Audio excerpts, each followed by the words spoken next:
성도 여러분, 환자가 자신의 장기 일부를 잘라내는 그러한 수술을 앞두고 있을 때 이 의사를 믿는다라는 것은 어떤 의미일까요? 그것은 아마도 이 의사 선생님은 이 수술 분야에서 뛰어난 전문가이기 때문에 실수 없이 잘해줄 거야 라는 그런 신뢰하는 마음을 갖는 것일 것입니다. 그렇다면 믿는다라는 것은 무엇을 의미할까요? 입으로는 믿는다라고 하면서 정작 그 의사에게 이 자신의 몸을 맡기지 않는다라고 한다면 그것은 진짜 믿는 것이 아닐 것입니다. 이 의사를 믿는다라는 것은 두려움이나 걱정을 내려놓고 이 자신의 몸을 그 의사에게 온전히 맡기는 것을 의미합니다. 또 한 가지 우리가 여행을 할 때에 비행기를 믿는다라는 것은 어떤 의미일까요? 항공사와 비행기, 그리고 그 조종사를 신뢰한다라는 것은 이 비행기를 타면은 그 여행의 목적지까지 안전하게 갈 수 있겠지라고 안심하는 그러한 마음을 갖는 것입니다. 그런데 입으로는 그렇게 말을 하면서도 두려움에 그 비행기를 타지 못한다라고 한다면 그것은 진정한 믿음이라고 볼 수 없을 것입니다. 비행기를 믿는다라는 것은 그 비행기에 몸을 싣고 하늘로 올라가는 것을 의미합니다. 성도 여러분, 하나님을 믿는다라는 것도 이와 다르지 않습니다. 하나님께서 예수 그리스도 안에서 우리를 구원해 주셨음을 우리가 믿고 우리의 삶 전부를 하나님께 맡기는 것이 바로 믿음입니다. 여러분은 지금 여러분의 모든 것을 기꺼이 하나님께 맡길 만큼 하나님을 온전히 신뢰하고 계십니까? 우리가 의사를 신뢰하여 몸을 맡기듯이 저와 여러분은 하나님께 그렇게 신뢰하며 삶을 맡기고 있습니까? 우리가 비행기를 믿고 하늘을 나는 여정을 맡기듯이 하나님께 저와 여러분의 인생을 온전히 맡기고 계십니까? 혹시 우리는 믿는다라고 말은 하지만 실제로는 여전히 내 생각과 내 뜻대로 살고 있지는 않은지 이 시간 한번 돌아볼 수 있는 시간이 되기를 원합니다. 우리가 하나님을 신뢰하고 모든 것을 그분께 맡겨야 한다는 점에서 이 신명기는 우리에게 어떠한 교훈을 주고 있을까요? 이 신명기는 영어로 듀테로노미라고 합니다.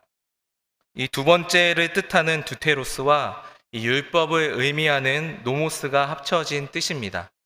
다시 말해서 두 번째 율법이라는 의미를 이 신명기는 갖고 있는 것입니다.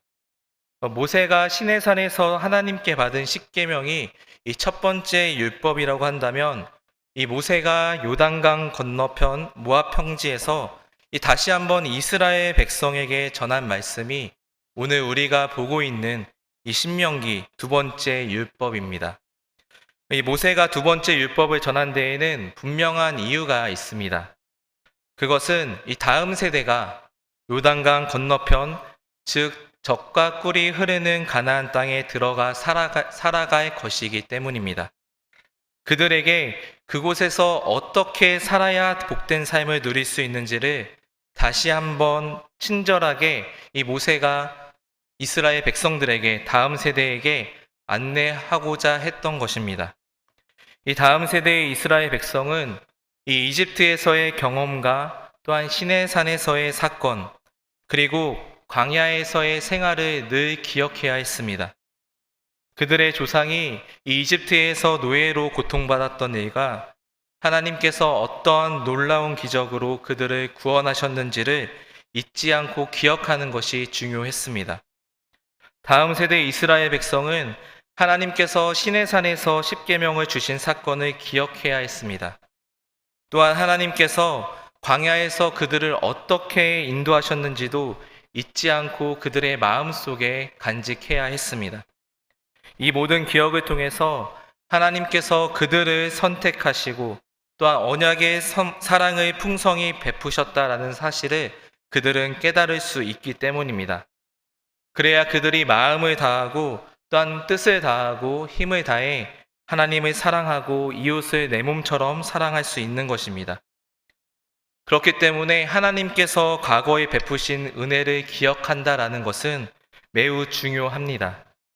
그 기억이 있을 때 우리는 현재 하나님의 말씀에 어떤 이유나 변명 없이 온전히 순종할 수 있게 된다라는 것입니다. 우리의 현재 행동은 과거의 기억으로부터 큰 영향을 받기 때문입니다. 이 사도 바울도 디모데후서 2장 8절에서 예수 그리스도께서 죽은 자 가운데서 다시 살아나신 것을 기억하라라고 권면을 합니다. 우리가 성찬식을 통해서 이 예수 그리스도께서 우리의 죄를 위해 죽으셨음을 기억하는 것도 이와 같은 맥락입니다. 예수님의 십자가와 부활을 우리가 마음에 간직하고 기억할 때에 우리는 오늘의 삶을 그분의 생명과 능력 안에서 살아갈 수 있게 된다라는 것입니다. 이 모세가 두 번째 율법을 전한 이유는 이스라엘 백성으로 하여금 하나님께서 베푸신 사랑과 은혜를 기억하게 하기 위함이었다라고 제가 말씀드렸습니다. 하나님께서 율법을 주신 것이 바로 그들을 향한 사랑의 표현이었음을 그들이 깨닫게 되고 그들이 온 마음으로 순종하여 하나님의 축복을 누릴 수 있게 해주신 것입니다. 신명기는 이 과거의 은혜를 베푸신 하나님을 기억하면서 현재와 미래에도 변함없이 그 하나님을 신뢰하고 우리의 삶을 온전히 맡기도록 가르치는 그러한 책입니다.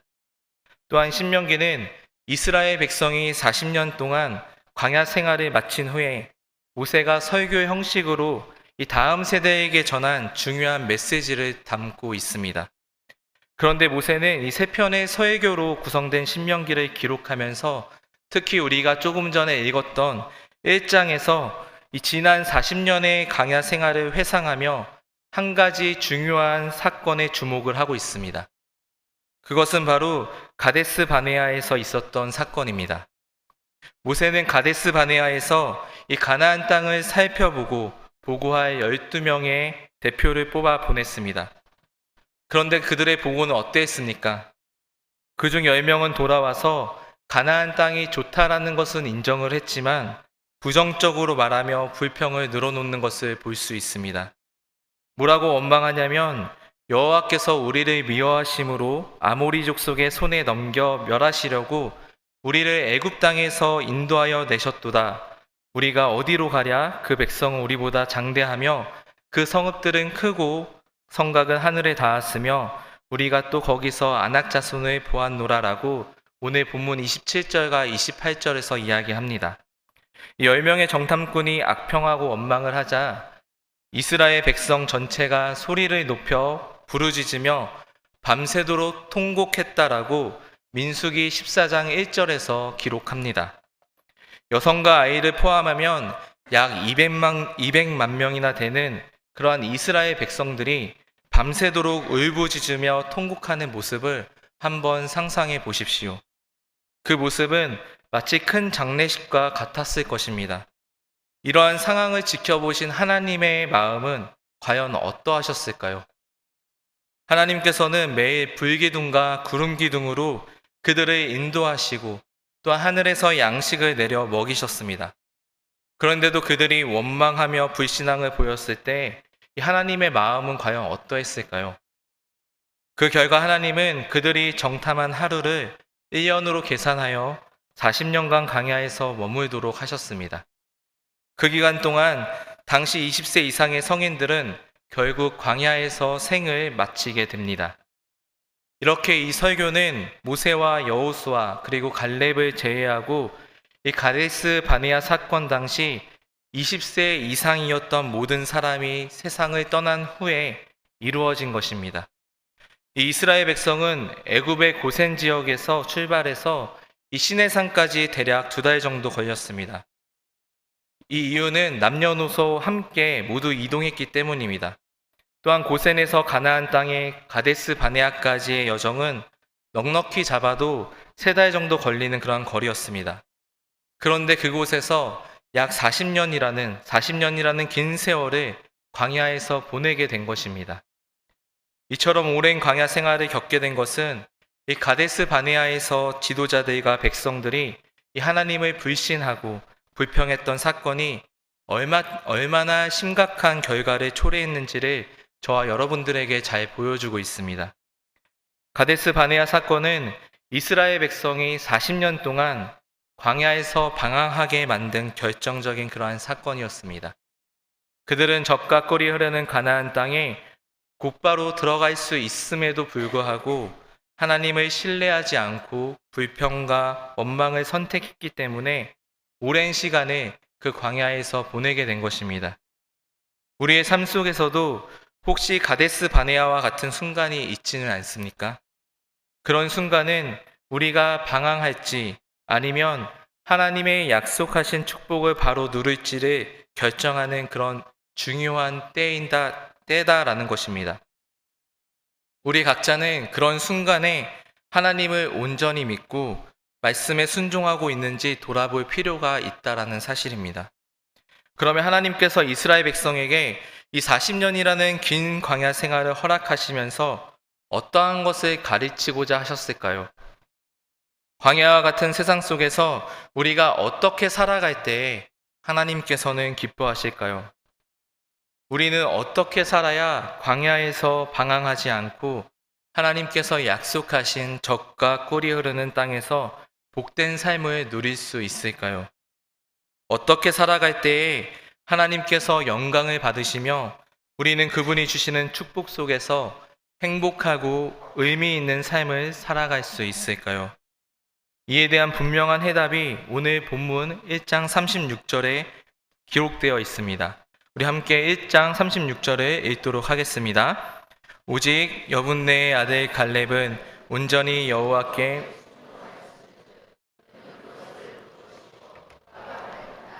내가 그와 그의 자손에게 주리라 하시고 아멘. 본문에서는 갈렙만 언급을 하고 있지만 민수기 13장에서 14장을 보시면은 이 모세가 여호수아와 갈렙 두 사람을 모두 언급을 합니다. 모세는 이 두 사람이 하나님께 온전히 순종했다라고 기록을 합니다. 그렇다면 하나님께 온전히 순종한다라는 것은 과연 어떠한 의미일까요? 성도 여러분, 살아계신 하나님을 어떤 분으로 믿고 계십니까? 하나님께서 우리의 삶을 풍성하게 하시는 분이라고 믿으십니까? 아니면 혹시 우리의 삶을 힘들게 하시는 분이라고 느끼고 계십니까? 특히 질병이나 취업, 그리고 결혼, 재정 문제로 어려움을 겪을 때 우리는 하나님을 어떠한 분으로 생각하고 믿고 있습니까? 만약 우리가 갑자기 사랑하는 부모님이나 자녀를 잃는 어려운 상황을 맞게 된다면 그때 우리는 하나님을 어떻게 바라보겠습니까? 우리 가정을 돌보시고 선하게 이끄시는 하나님으로 보게 될까요? 아니면 우리 가정을 힘들게 하시는 하나님으로 느끼게 될까요? 오늘 본문 1장의 내용을 살펴보면은 하나님께서 우리 삶을 어렵게 만드신다라고 생각하는 사람들도 분명히 있었습니다. 하지만 반대로 하나님께서 우리의 삶을 풍성하고 복되게 이끄시는 분이라고 믿는 사람들도 있습니다.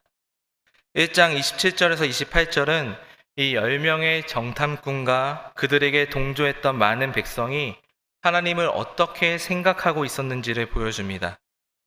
이 10명의 정탐꾼은 하나님께서 자신들을 미워하신다라고 생각을 했습니다. 그래서 그들은 하나님께서 자신들을 적들의 손에 넘겨 죽이려고 애굽 땅에서 인도해 내셨다라고까지 믿었습니다. 왜 그랬습니까?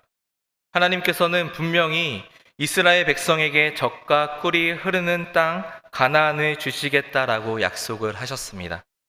그러나 그들의 눈앞에 펼쳐진 현실은 그 약속의 땅을 얻기에는 너무나 많은 어려움과 장애물로 가득 차 있었던 것입니다. 가나안 땅의 백성은 이스라엘 백성보다 크고 강해 보였고 또한 그들이 사는 성읍들은 마치 하늘까지 닿을 듯 높고 견고하여 결코 무너뜨릴 수 없는 요새처럼 이스라엘 백성들은 바라본 것입니다.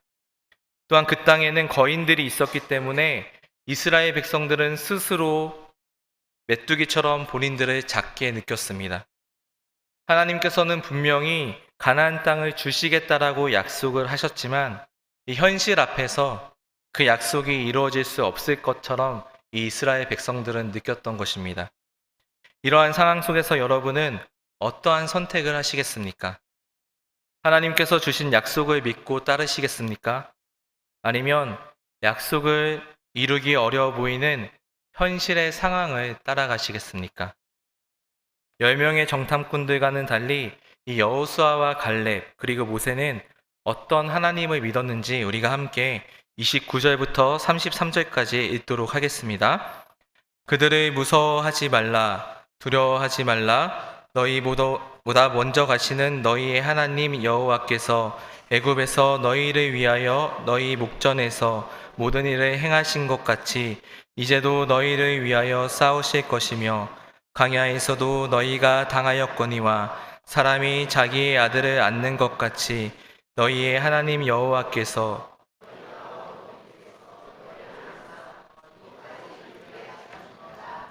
그는 너희보다 먼저 그 길을 가시며 장막 칠 곳을 찾으시고 밤에는 불로 낮에는 구름으로 너희가 갈 길을 지시하신 자이시니라 라고 성경은 이야기합니다.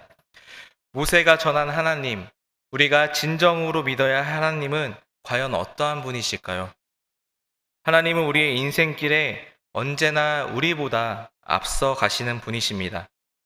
그리고 애굽에서 놀라운 기적으로 이 이스라엘 백성들을 구원하신 것처럼 지금도 저와 여러분을 구원하고 인도하고 계시는 분이십니다. 하나님께서는 예수 그리스도를 죽은 자 가운데서 다시 살리시는 놀랍고도 확실한 기적을 통해서 저와 여러분을 구원해 주셨습니다. 본문의 말씀처럼 하나님께서 우리의 인생 여정 가운데에서 부모가 자녀를 안아 돌보듯이 우리를 따뜻하게 안으시고 여기까지 인도해 주셨다라는 사실입니다. 이사야 선지자는 이런 하나님을 다음과 같이 아름답게 표현을 하고 있습니다. 이사야 41장 10절의 말씀을 우리 함께 읽도록 하겠습니다. 두려워하지 말라, 내가 너와 함께 함이니라. 놀라지 말라, 나는 내 하나님이 됨이라. 내가 너를 굳세게 하리라. 참으로 너를 도와주리라. 참으로 나의 의로운 오른손으로 너를 붙들리라. 또한 이사야 49장 15절과 16절을 함께 읽도록 하겠습니다. 여인이 어찌 그 젖 먹는 자식을 잊겠으며 자기 태에서 난 아들을 긍휼히 여기지 않겠느냐. 그들은 혹시 잊을지라도 나는 너를 잊지 아니할 것이라. 내가 너를 내 손바닥에 새겼고 아멘. 항상 내 앞에 있나니. 아멘. 성도 여러분, 하나님께서는 우리보다 앞서가시며 우리가 머물 곳을 준비해 주시고 또한 밤에는 불기둥으로 낮에는 구름기둥으로 우리의 길을 인도하시는 분이십니다. 언제나 우리를 사랑하시고 인도하시기 때문에 우리는 결코 두려워하거나 불안해할 필요가 없다라는 것입니다. 모세는 신명기 1장 32절에서 이 일에 너희가 너희의 하나님 여호와를 믿지 아니하였도다 라고 말을 합니다. 우리가 아무리 힘들고 어려운 상황 속에서도 언제나 우리를 품어주시며 또한 안아주시고 업어서 인도하시는 하나님의 사랑을 신뢰할 수 있기를 원합니다. 광야와 같은 인생에서 우리가 때로는 지치고 외로워하는 우리를 향해서 하나님께서는 이렇게 따뜻하게 부르시고 계십니다. 우리 함께 마태복음 11장 28절에서 30절까지의 말씀을 읽도록 하겠습니다. 수고하고 무거운 짐진 자들아 다 내게로 오라. 내가 너희를 쉬게 하리라. 나는 마음이 온유하고 겸손하니 나의 멍에를 메고 내게 배우라. 그리하면 너희 마음이 쉼을 얻으리니 이는 내 멍에는 쉽고 내 짐은 가벼움이라. 아멘. 과거의 사랑으로 우리 삶을 인도하셨던 하나님께서 지금도 동일하게 우리를 사랑하시고 돌보신다라는 사실을 믿는 것이 중요합니다. 이전에 우리 청천교회를 사랑과 은혜로 지켜주시고 인도하셨던 하나님께서 지금도 변함없이 우리를 위해 사랑으로 역사하고 계심을 기억하는 것이 소중하다라는 사실입니다. 과거와 현재가 연결되어야 미래도 연결될 수 있습니다. 1장 30절을 우리가 함께 보도록 하겠습니다. 여호와께서 애굽에서 너희를 위하여 너희의 목전에서 모든 일을 행하신 것 같이 이제도 너희를 위해 싸우실 것이며. 아멘. 애굽에서 놀라운 기적으로 백성을 구원하시고 또한 광야에서도 기적을 베풀며 돌보셨던 그 하나님께서 지금도 변함없이 우리를 위해서, 저와 여러분을 위해서 일하고 계신다라는 사실입니다. 이러한 하나님의 신실하심을 믿는 것이 우리가 우리의 인생길에서 방황하지 않고 앞으로 나아갈 수 있는 그러한 비결이 된다라는 것입니다. 이스라엘 백성이 광야에서 40년간 방황한 이유는 신명기 1장 32절의 말씀처럼 그들이 하나님을 온전히 믿지 못했기 때문입니다. 말씀을 맺겠습니다. 하나님의 사랑과 은혜에 진정으로 믿음과 순종으로 반응하려면 우리가 적당히 믿고 적당히 순종하는 것이 아니라 어떠한 조건도 붙이지 않고 온전히 하나님께 나를 맡기는 것이 중요합니다. 마음과 뜻과 삶 전체를 우리 하나님께 맡기며 순종하기로 결단하는 것이 바로 진정한 믿음의 모습이다라는 사실입니다. 우리는 사랑의 하나님께서 과거에 애굽과 광야에서 하셨던 것처럼 오늘도 동일하게 우리를 인도하시고 돌보실 것을 믿어야 한다라는 것입니다. 또한 과거에 우리 청천교회에 베풀어 주신 그 놀라운 사랑과 은혜가 지금도 계속될 것을 우리는 신뢰하며 나아가야 한다라는 것입니다.